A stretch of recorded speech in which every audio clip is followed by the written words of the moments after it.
안녕하세요. 오종혁 국어선생님입니다. 자, 오늘은 수능특강 두 번째 작품 고정희 시인의 우리 동네 구자명 시에 대해서 공부를 하겠습니다. 그래서 이 우리 동네 그리고 구자명, 그러니까 이제 인물 중심인데요. 여기서 화자가 심리적으로 매우 가까운 거리에서 바라보고 있다라고 볼 수가 있는 거죠. 시적 화자가 시적 대상을요, 그렇죠? 예를 들어서 우리 동네라는 이러한 부분을 통해서, 또는 아니면 이 익명이 아니라 구체적인 이름을 밝혔지 않습니까? 이러한 두 가지의 이유로 굉장히 가까운 거리에서 시적 대상을 화자가 바라보고 있다라고 설명드릴 수가 있네요. 그리고 고정희 시인은요, 그 여성 문화운동 동인에서 활동하고, 특히 그 독재 권력에 맞서서 민주화운동에 관여하는 등 사회활동에 적극적인 그런 여성적 인물입니다. 그리고 강한 의지와 생명에 대한 사랑을 노래를 했고요. 공동체적인 삶을 아름답게 만들어가려는 그 실천적인 의지를 시로 많이 표현했습니다. 그래서 우리가 잘 알고 있는 작품은 상한 영혼을 위하여라는 작품이 대표적으로 잘 알려져 있죠. 시집으로는 이제 초혼제, 눈물꽃, 지리산의 봄, 이러한 시집들이 있다는 것까지 참고로 알아두시면 좋겠네요. 자, 그럼 이제 내용으로 이제 들어가서 한번 작품을 보겠습니다. 자, 맞벌이 부부 우리 동네 구자명 씨.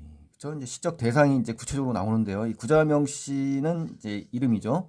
우리 동네. 그리고 맞벌이다. 그러니까 이제 이 구자명 씨의 그 소개가 되는데요. 이 맞벌이라는 것은 이제 기혼 여성이잖아요. 그래서 경제 활동, 워킹맘으로서 이러한 어떤 일을 해야 하는, 그렇죠? 그러한 시대의 구조적인 모순을 부각시키는 그러한 여기서 부정적인 시어로 볼 수가 있습니다. 그래서 7달 된 아기 엄마랍니다. 그러니까 아기 엄마인데 일을 나가는 거죠. 맞벌이라는 단어를 통해서 볼 때. 그래서 시적 대상을 구조명식이거든요. 시적 대상을 소개하는 장면이에요. 직장인이면서 어린아이를 양육하고 있다. 그리고 가사와 직장 일에 힘들어하는 우리 시대의 기혼 여성을 대변하는 그런 인물이다라고까지 알아두시면 좋겠습니다.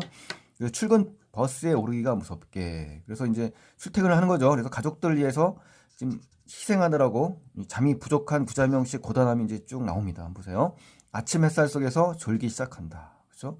잠을 제대로 자지 못하고 너무나 피곤하고 고달프기 때문에 그렇습니다. 그래서 가사라든가 직장 일의 이러한 이중고, 그렇죠? 요즘 시대에는 더 그렇죠. 이게 80년대를 배경으로 했는데요. 21세기에도 역시 마찬가지지 않습니까? 그래서 가사와 직장 일의 이중고 때문에 고통받는 여성의 모습을 알 수가 있습니다. 그래서 이 당시에는요, 남성 중심의 억압적 사회 구조를 갖고 있었습니다. 그래서 이중으로 고통받는 여성의 모습을 갖다가 잘 제시한 겁니다. 경기도 안산에서 집이거든요. 그리고 서울 여의도까지 꽤 먼 거리지 않습니까? 버스로 이제 여기까지를 아침에 출퇴근을 해야 되니까요. 구자명 씨의 출근길이고요. 매우 먼 거리에 있는 직장이라는 것을 우리가 알 수가 있는 겁니다. 그래서 이런 구체적인 지명, 여의도라든가 안산, 이러한 지명 등을 통해서요, 사실적인 이러한 사실성을 시에서 확보를 할 수가 있다는 겁니다. 그리고 이제 경적 소리에도 아랑곳 없이, 그렇죠? 너무 피곤하니까, 그렇죠? 옆으로 앞으로 꼬벅꼬벅 존다. 그렇죠? 음성상징어가 나왔으면서 삶의 고단함을 갖다 생동감 있게 지금 표현해 주는 거고요. 졸음을 지금 하고 있는 그런 모습을 지금 묘사하는 장면입니다. 그래서 여기까지가 이제 하나의 연으로 나누면요, 1행에서 7행까지를 한 덩어리로 본다면 출근 버스에서 졸고 있는 구자명 씨에 대한 시적 대상의 모습을 잘 묘사를 했습니다. 자, 이제 두 번째 내용을 한번 가보실까요? 자, 8행부터는요, 자, 어떠한 내용인지 한번 보시죠. 차창 밖으로는 사계절이 흐른다. 그러니까 이제 창 너머에는 이제 사계절이 흐른다는 얘기는 해마다 이제 피고 지는 것처럼 반복된다는 거죠. 이 시간과 계절이. 그래서 1년 내내 이러한 생활이 끊임없이 지속적으로 반복된다는 것을 표현하려고 하는 겁니다. 그래서 반복적인 행위, 그렇죠? 그래서 진달래가 피고, 이 진달래라는 것은 뭐 젊음과 사랑이라고 제가 표현했는데, 여하튼 꽃이 피는 거죠. 또 밤꽃이 흐드러져도 꼭, 자, 이러한 꼭의 의미 부사어를 한번 좀 설명을 할 거고요. 진달래하고 밤꽃인데요. 하필 왜 그 꽃 중에서 하필 밤꽃일까라고 제가 고민을 해봤습니다. 그래서 이 밤꽃은요, 참고로 알아두세요. 6월 달에 피는 건데 온 선천에 흐드러지게 피는 꽃이라고 합니다. 축축 늘어졌어요. 그래서 이 밤꽃은 남성을 상징한다고 합니다. 그래서 시적 화자가 여기서 시인이 의도하는 바는 아마 남성, 즉 남편에 대한 어떤 애정, 이런 걸 상징하지 않는가라고 개인적으로 생각을 해봅니다. 그래서 진달래 피고 밤꽃이 흐드러져도, 쉽게 말해서 이제 가볍게 얘기하면 뭡니까? 꽃이 피고 화려한 이러한 시간들이 있음에도 불구하고 이 말이에요. 그래서 꼭 부처님처럼 우리 구자명 씨는 어때요? 졸고 있는 겁니다. 꾸벅꾸벅. 그렇죠? 그게 뭡니까? 이 차창 밖에 이 아름다운 풍경과 버스 안에서 졸고 있는 이 인물이 서로 어때요? 대비되고 있지 않습니까? 그래서 이 인물의 시적 대상의 고달픈 삶을 훨씬 더 강조하는 효과를 준다는 겁니다. 그리고 시간과 계절의 변화에 따른 자연의 아름다움도 감상할 겨를도 없이 깊은 졸음에 지금 빠져 있는 구자명 씨의 모습을 볼 수가 있고요.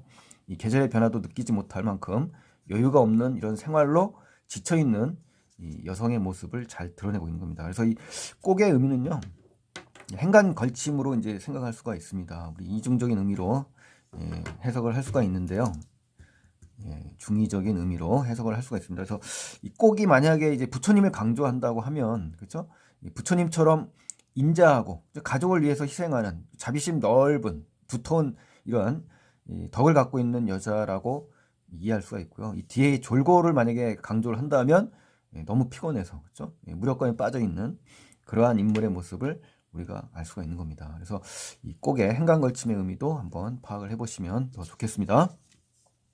그래서 구자명 씨는 너무나 피곤해서요, 전혀 움직이지 않는 상태에서 지금 잠을 자는 겁니다. 그래서 이러한 상황은 움직임이 전혀 느끼지 않는 부처님의 불상을 연상하게 하면서 구자명 씨가 자는 상황을 부처님에 비유하게 된다고 볼 수가 있는 겁니다. 자, 그래서 여기까지 내용을 정리하면요, 사계절 내내 졸고 있는 구자명 씨의 모습, 이걸 알 수가 있습니다. 굉장히 고단하고 고달픈 이러한 인물의 모습을 우리가 알 수가 있는 거죠. 자, 그 다음에 이제 11행부터 16행을 볼까요? 그래, 저 10분은, 자, 졸고 있는 10분이거든요. 어젯밤 잠을 빼앗긴 10분일 수도 있지 않습니까? 이러한 10분은 지난밤에 악에게 전물린 시간이고, 그렇죠? 육아에 대한 가사노동이죠.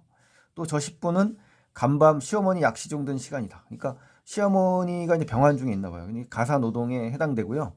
이 희생을 강요하는 당시 사회의 문제점을 비판하려는 그러한 작가의 의도가 보입니다. 그래, 저 10분은 새벽녘 만취해서 돌아온 남편. 그러니까 이것도 이제 가사 노동입니다. 이중고에 시달리는 구자명 씨와 완전히 어떻습니까? 딴판이죠. 대조되는 인물이 바로 남편이라고 볼 수가 있고요. 버린, 희생한, 그렇죠? 시간일 거야라고 추측을 합니다. 그래서 그녀가 간밤에 얼마나 힘이 들었는지, 그래서 지금 얼마나 필요한지를 짐작할 수가 있는 겁니다. 그래서 여기까지 11행에서 16행까지는 이제 간밤에 가족을 위해 희생한 구자명 씨의 모습을 제시한 거고요. 시적 화자의 추측, 그 다음에 시적 대상의 고달픈 삶을 잘 제시하고 있는 겁니다. 자, 그 다음에 이제 17행에서 19행까지의 내용을 보시면요, 고단한 하루의 시작과 끝에서, 즉 하루하루의 생활의 고달픔, 출근 시간과 퇴근 시간을 얘기하는 거고요. 잠속에서 흔들리는 구자명 씨의 불안정한 삶이죠. 흔들린다라는 시어를 통해서 편지꽃 아픔, 즉 편지꽃 아픔이라는 것은 이제 경제 활동을 한 여성을 비유하는 거고요. 구자명 씨를 의미하는 겁니다. 이제 아픔이라는 건 희생이고요. 식탁의 노인, 식탁이라는 것은 이제 여성으로서의 진정한 삶을 억압하는 가사 노동을 상징하는 겁니다. 그래서 이 안개꽃 멍에도 역시 편지꽃 아픔과 같아요. 경제활동을 하는 여성을 비유하고 구자명 씨의 고단한 삶을 얘기하는 겁니다. 그래서 이 두 가지는 고단한 여성의 삶을 상징하고요. 눈에 잘 띄지 않는 여성의 희생을 지금 드러내는 그러한 19입니다, 여러분. 그래서 17행과 19행은 모두 하루 종일 이어지는 구자명 씨의 고단한 삶을 제시하고 있는 겁니다. 그러나 부엌문이 여닫히는 지붕마다, 부엌 살림이 차려진 집들마다, 이 말이에요. 구자명 씨 개인의 문제가 아니라 이제는 뭐다? 여성 일반적인 문제로 확대되는 부분이다. 이 부분이 상당히 중요합니다, 여러분. 개인적인 삶에서 사회적인 문제로 인식이 바뀌는 요 전환, 시상이 전환되는 부분, 요 부분이 상당히 중요하다라고 볼 수가 있고요. 자, 여자가 받쳐든, 여기서 여자는 개인에서 한국 사회 여성으로 확대가 되는 그런 시어입니다, 여러분. 그래서 한 식구의 안식이라는 것은 편히 쉬는 거죠. 여성의 희생으로서 한 가정의 안락과 평안이 보장된다는 얘기입니다. 그래서 여성은 늘 보조적인 위치에서 희생할 수밖에 없다는 사회 구조적 의식의 내용이 되겠고요. 아무도 모르게, 그러니까 식구들조차도 그들이 누리는 안식이 일방적인 희생의 대가, 즉 그 어머님의 대가, 그렇죠? 여기서 나오는 구자명 씨의 대가에서 온 것들 모르고 있다는 거죠. 그래서 죽음의 잠을 향하여, 죽음의 잠이라는 건요, 죽은 듯이 깊이 잠이 들었다는 의미도 될 수 있고요. 너무 피곤해서 죽음처럼 삶을 갉아먹는다라는 의미로 볼 수가 있습니다. 그래서 중의적인 표현으로 볼 수가 있는 겁니다. 거부의 화살을 당기고 있다. 거부라는 것은 의식이 각성되는 장면입니다. 그래서 이 부분이 그냥 시험에 무조건 출제된다고 보시면 되는데, 여기서의 의미는 어떤 거로 볼 수 있냐면요, 여성의 일방적 희생을 강요하는 이 끔찍한 현실에 대한 비판적 인식이 우선은 담겨 있습니다. 작가의 비판적 인식이. 그리고 잠조차 편히 잘 수 없을 정도로 여성의 희생이 강요되고 있는 이 현실을 비판하고 있는 거죠. 또 피곤하지만 잠조차 제대로 잘 수 없는 이 절망적 상황을 시각적으로 강조해 주는 거고요. 이 시저화자는 이러한 삶을 거부의 화살을 당겨서 강력하게 거부하고 있다는 의미로 해석을 할 수가 있습니다. 그래서 이 부분을 정확하게 좀 공부를 해주셨으면 좋겠습니다. 그래서 20행과 24행에서 내용은 정리하면 가족의 안식을 위해서 자신을 희생해야 하는 여성들의 모습을 알 수가 있는 거죠. 구자명씨 개인에서 여성들로 확대가 됐다라고 볼 수가 있습니다. 자, 그리고 이제 마지막으로 이제 핵심 정리로 가시면요, 갈래는 이제 자유시 서정지시고, 제재는 이제 버스에서 돌고 있는 구자명씨 또는 여성의 이중고 또는 기혼 직장 여성의 삶을 제재를 삼았습니다. 그리고 시대는 1983년도고요. 여성의 고달픈 삶을 노래한 80년대의 시입니다. 그 주제는 여성에게 일방적 희생을 강요하는 이 현실에 대한 비판적인 내용이 되겠습니다. 그리고 성격은 현실 비판적이고요. 의식적이고 동정적이면서 페미니즘적인 성격을 갖고 있고, 어조는 이제 시저화자가 연민 그리고 비판의 어조가 동시에 들어있다라고 볼 수가 있습니다.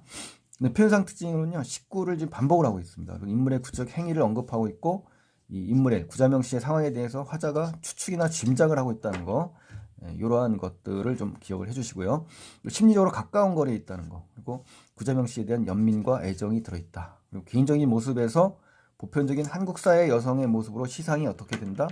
확대된다. 그래서 시대와 삶 속에서 파고든 깊이 있는 성찰이다라고 정리를 할 수가 있고요. 또 상징적인 시어가 나오죠. 편지꽃 아픔, 안개꽃 멍해, 이런 상징적인 시어를 사용해서요, 한국 사회 여성의 고달픈 삶과 희생이 드러나 있고 아픔을 잘 그려냈습니다. 또 여성의 이중고가 있습니다. 집안일이라든가 직장생활, 그렇죠? 여성에게 일방적인 희생을 강요하는 이 시대 현실에 대해서 강하게 비판하는 내용이 되겠습니다. 그리고 영화의 OL이죠. OL, 오버랩이라고 하는데요. 이 기법처럼 시상을 전개한다는 특징이 있고요. 또 시상이 전환되면서 의미가 확장된다. 그리고 시상 확대를 통해서 독자의 공감대를 형성하고 있다라는 것까지, 또 구체적인 인물, 구자명씨를 설정해서 보편적인 현실을 드러냈다라는 거, 마지막으로 주인공을 편지꽃이라든가 안개꽃에 비유함으로써 삶의 보다 고단함을 표현하고 있다. 여기까지 정리를 좀 해주시면 정말 고맙겠습니다, 여러분. 자, 오늘은 여기까지고요. 다음 시간에 이어지는 강의 놓치지 마시고 꼭 기대해 주시기 바랍니다. 감사합니다.